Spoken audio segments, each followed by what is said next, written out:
Recently, there's been a spate of studies exploring why Gen Z struggles so much with identity and insecurity.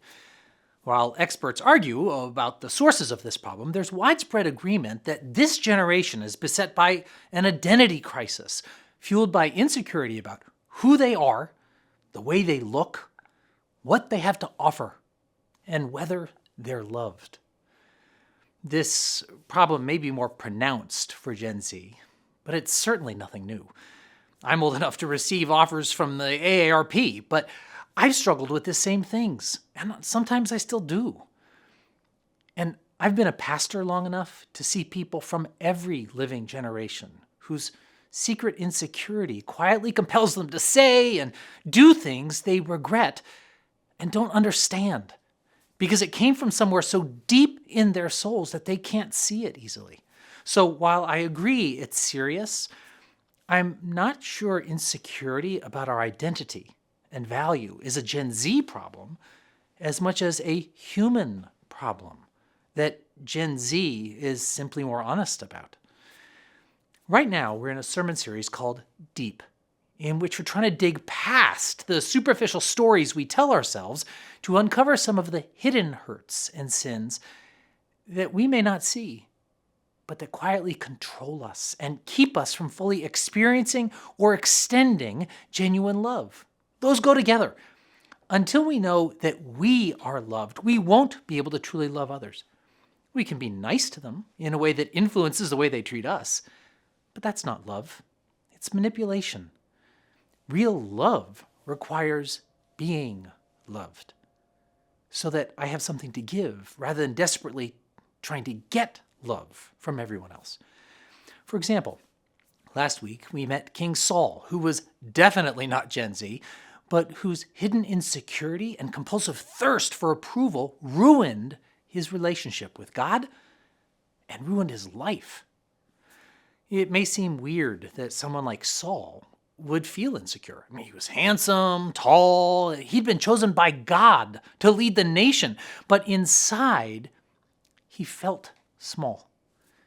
His fear of rejection made him give in to whatever would please the crowd. So the people he was supposed to be leading were actually leading him in the opposite direction that God wanted them to go. Tragically, this led to Saul losing his throne and God's favor, which was exactly the rejection he was trying to avoid. What's even weirder is that the next king, David, had none of the attributes that could have contributed to Saul's confidence.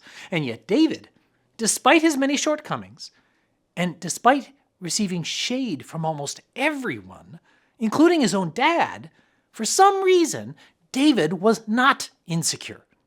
He knew who he was, what he had to offer, and most importantly, that he was valuable. A lot of us would like to discover David's secret. So today, I want to look at David's deep spirituality that enabled him to endure opposition, live with passion, and despite his sin, hear God call him a man after my own heart.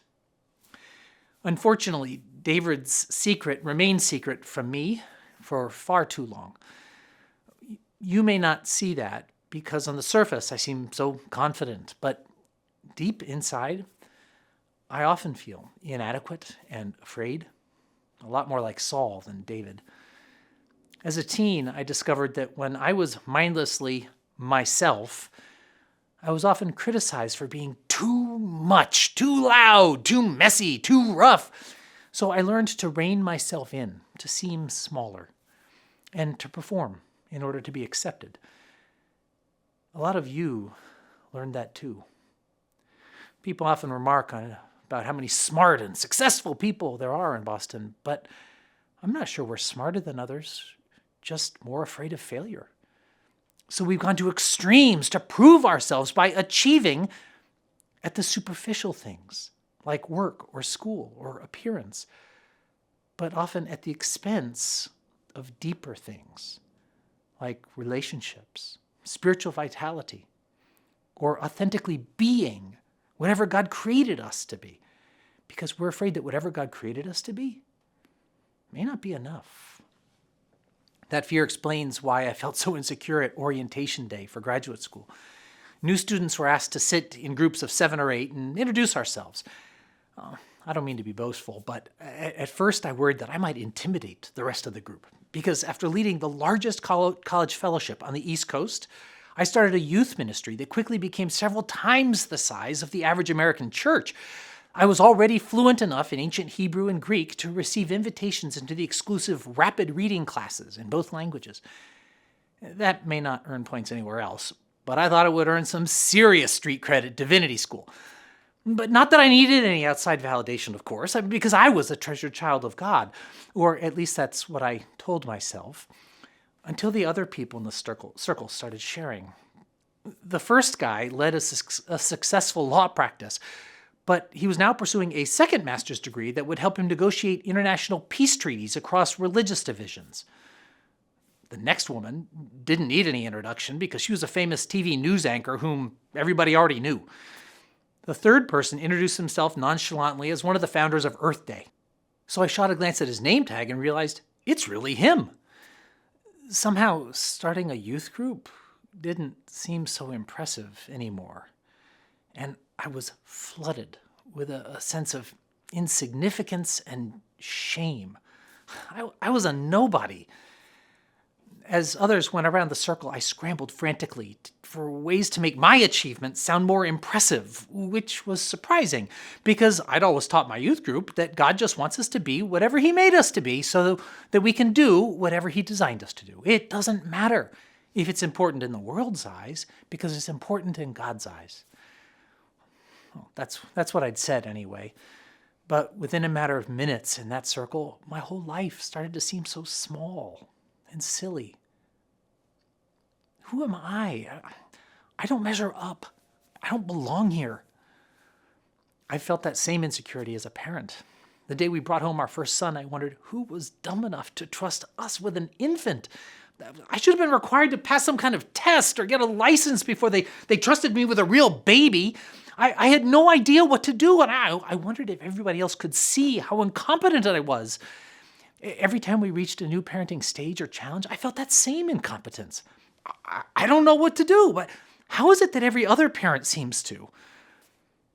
And I felt that same inadequacy when I became the pastor of this church, because I'd never been a senior pastor before, and I thought for sure I'd sink this ship before we even got out of the harbor.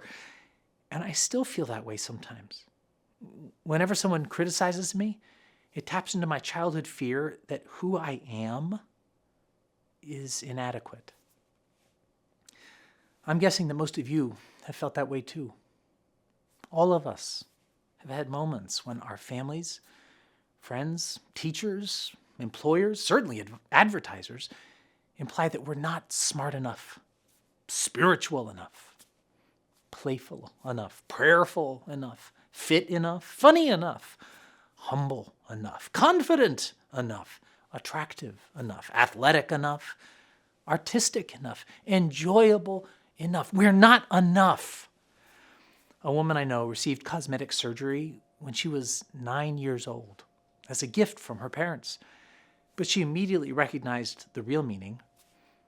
You're not adequate as you are.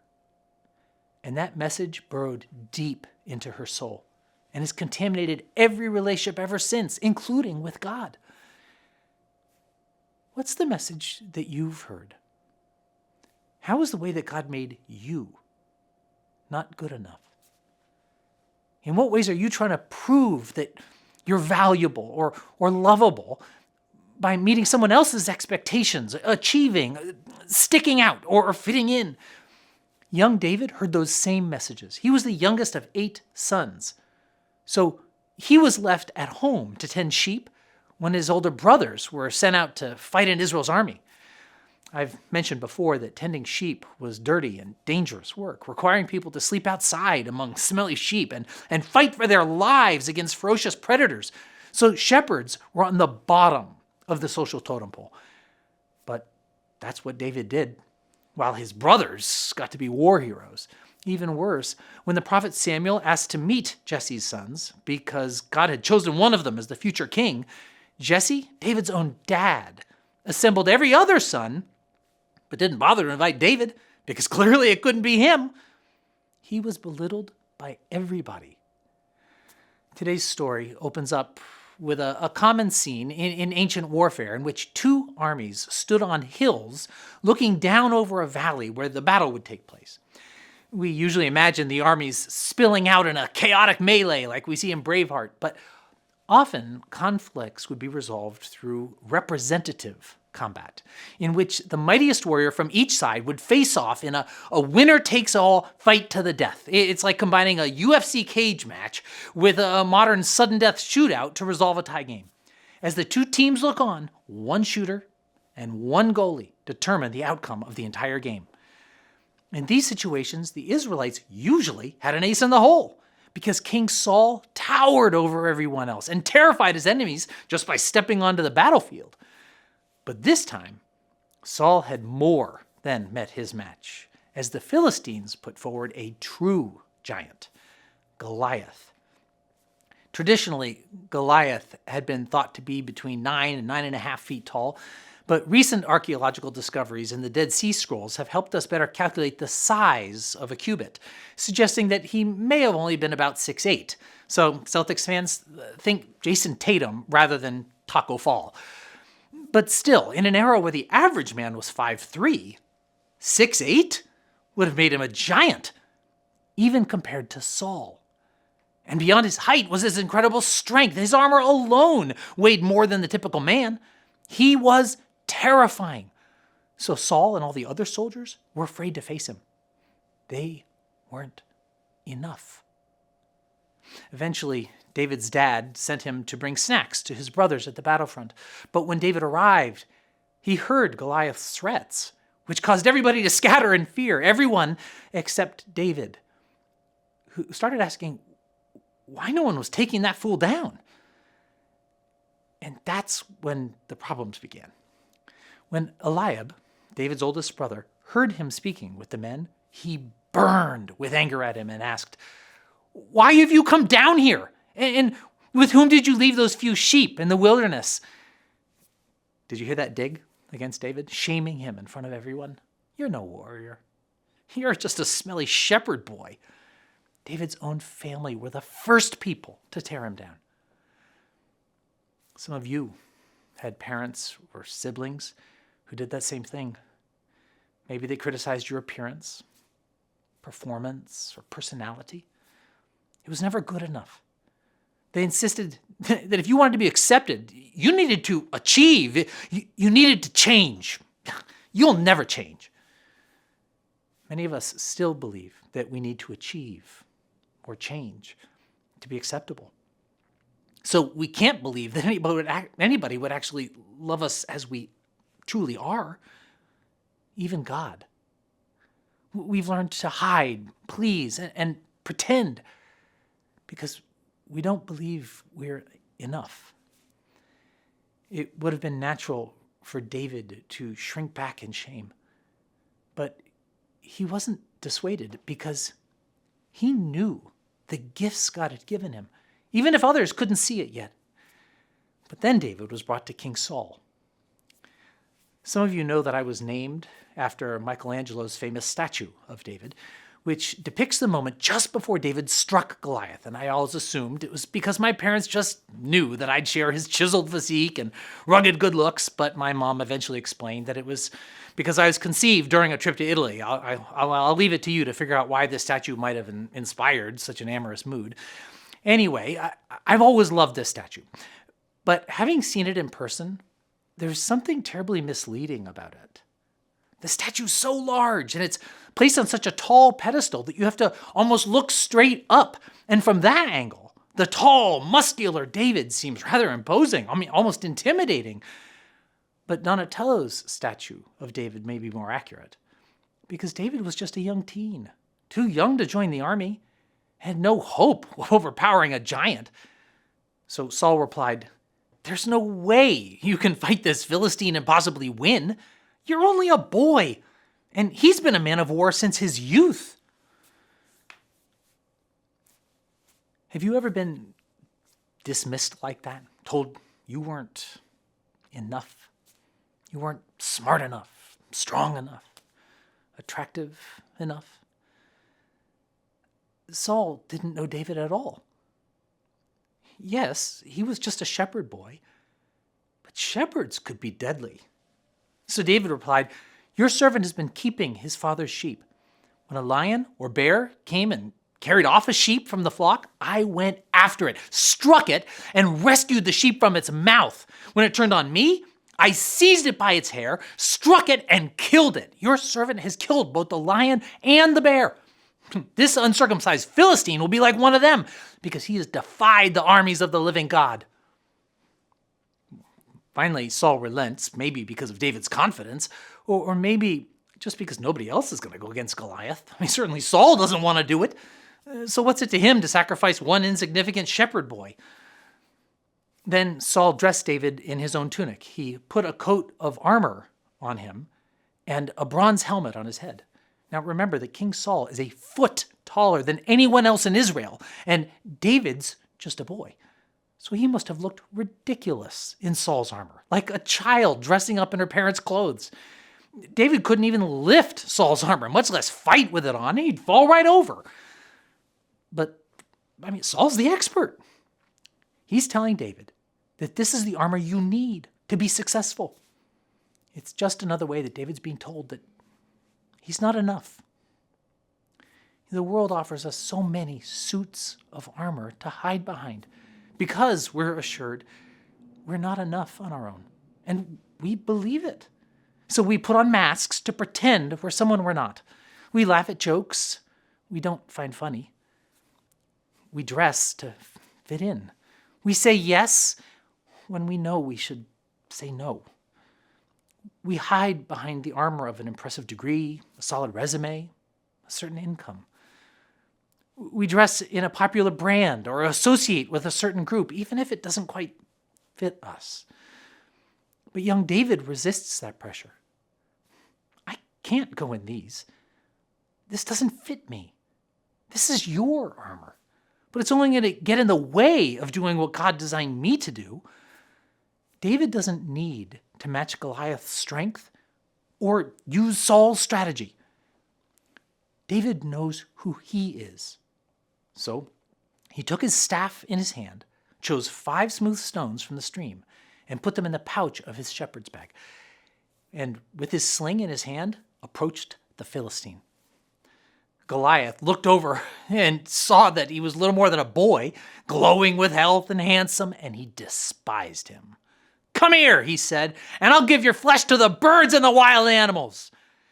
Now, it may seem crazy to face a war-hardened giant with a child's slingshot, but I'm not so sure. So often we've heard this story as a miraculous intervention by God that allowed the obvious underdog, David, to defeat the mighty Goliath. I'll be the first to affirm God's miraculous power to save, but I think that interpretation misses the real point of the story. And it's funny that my kids, who grew up in the African bush, interpret this story totally differently, because they often used slingshots, similar to David's, for hunting. I've seen one of them kill a bird flying through the sky with a single shot, and they claim they can be accurate enough to hit the moving bird in such a precise place that they can ensure they don't ruin the best meat. And lest I accuse them of exaggerating, we read in the Bible that there were 700 select troops in Israel's army, each of whom could sling a stone at a hair and not miss. The way my kids read it is that silly Goliath came out to fight with a sword, but David brought the ancient equivalent of a gun. So he wasn't an underdog at all. Of course he prevailed, shooting the giant in the head before he even got close. What's remarkable about the story is not that God rescued David against all odds, but that David believed that the gifts God had given him were enough.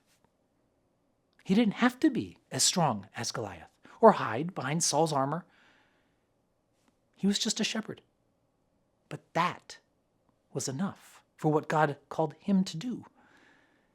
David trusted that the way God created him was good and could be used for good. Sitting in that circle the first day of grad school, I felt pressure to compete at everybody else's game. I thought I had to be as smart as the smartest, as accomplished as the most accomplished. That would be like David trying to arm wrestle Goliath. But I didn't need to be them. I just needed to be me. Peace treaties are essential, but I don't want to negotiate them. I don't enjoy that kind of work, perhaps because God made them and me for different purposes. I can't do what some of them can do, but my gifts, personality, and experiences are perfectly suited to fulfill the purposes for which God created me. As Paul would later say it, we are God's handiwork, created in Christ Jesus to do good works, which God prepared in advance for us to do. I don't need to compete with others, but simply complete the calling God gave me. So by faith, I can declare that the way God made me is good. Do you believe that who you are is valuable to God? Do you believe that He made you with a purpose in mind? Do you believe that He looks at the way He made you and that He beams with pride and delight? You don't need to be like anyone else. You need to be yourself for everyone else.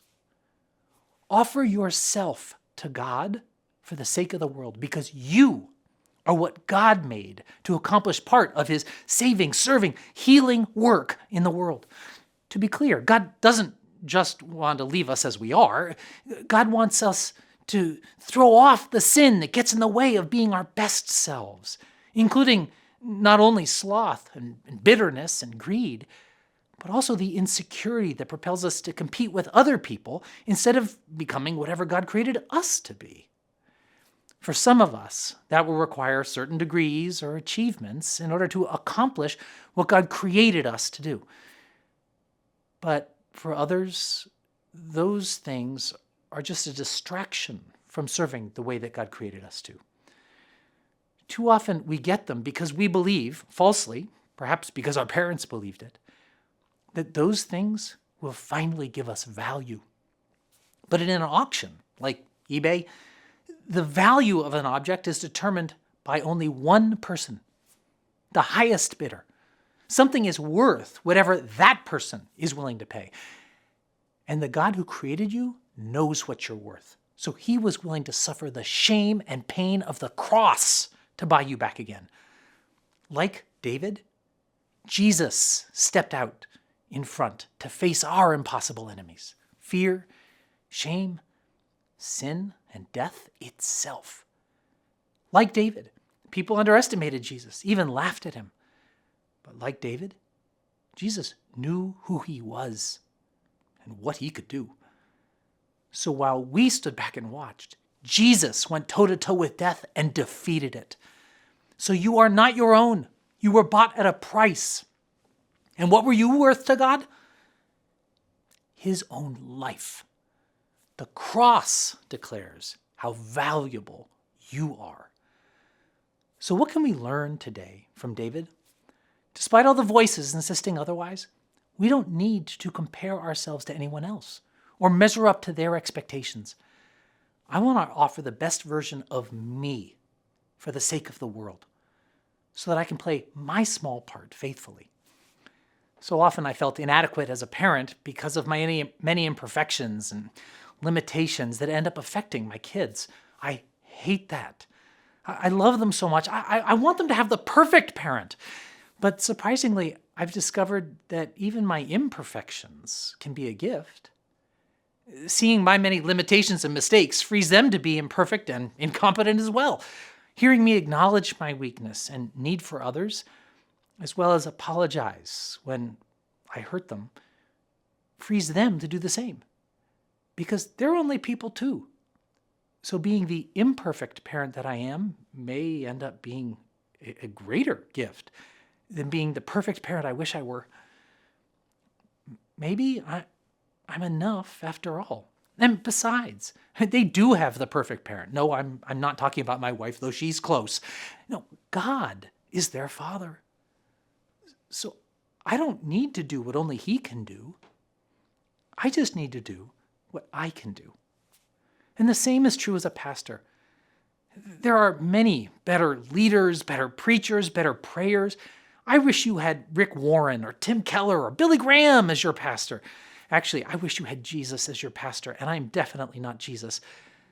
So the best gift I can give is to be honest about my limitations, generous with my gifts, and offer the best of who I am rather than who I wish I were. And maybe that's enough because I'm not alone.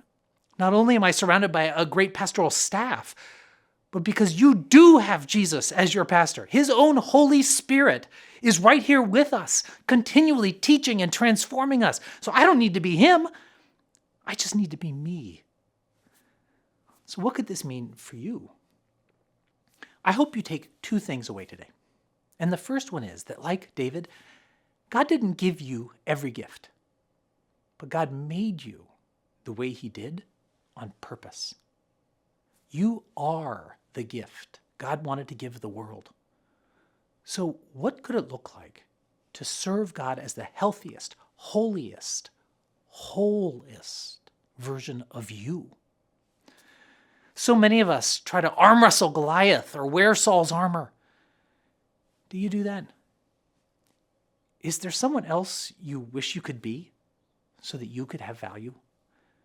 Is there some degree, achievement, income, possession, 1 rep max, dress size, or relationship that would finally make you lovable? If your kids behaved perfectly, if you made the honor roll, if everyone thought you were wonderful, would that finally make you a valuable person? No. You're a valuable person already because the Lord made you. And when you ran away, he bought you back at the highest possible price. The best version of you is the best gift you can offer God and give the world. But there's something else I want you to do with this too. David's family and King Saul told David that he wasn't enough. Maybe one reason David didn't believe that lie is that in the chapter just before this one about Goliath, the prophet Samuel told David the truth, that God would use him to bless others, not despite who he was, but through who he was. We read that Samuel anointed him in the presence of his brothers. And from that day on, the Spirit of the Lord came powerfully on David. Is that why David was able to hold on to his confidence in the face of all the criticism? Church, we can do that same thing for one another. We see so many wonderful things in each other, but we rarely say them because that would feel awkward. But Satan is not nearly so shy with his lies. Friends, we need to say what we see because those truths about the beauty and goodness we see in each other have spiritual power to displace the lies Satan uses to discourage and control so many of us. A church becomes extraordinary when it becomes a community that loves each other like God does simply because God does. A community where we speak the truth about our dignity and value more boldly than the world speaks its lies. A community where it's safe to be imperfect, but that inspires us to keep growing into the best versions of ourselves. A community through whom God speaks like he spoke to David through Samuel to help us identify our gifts and offer them to others. This is the kind of church I want to be. Because when we become a church like that, the giants and the lies don't stand a chance.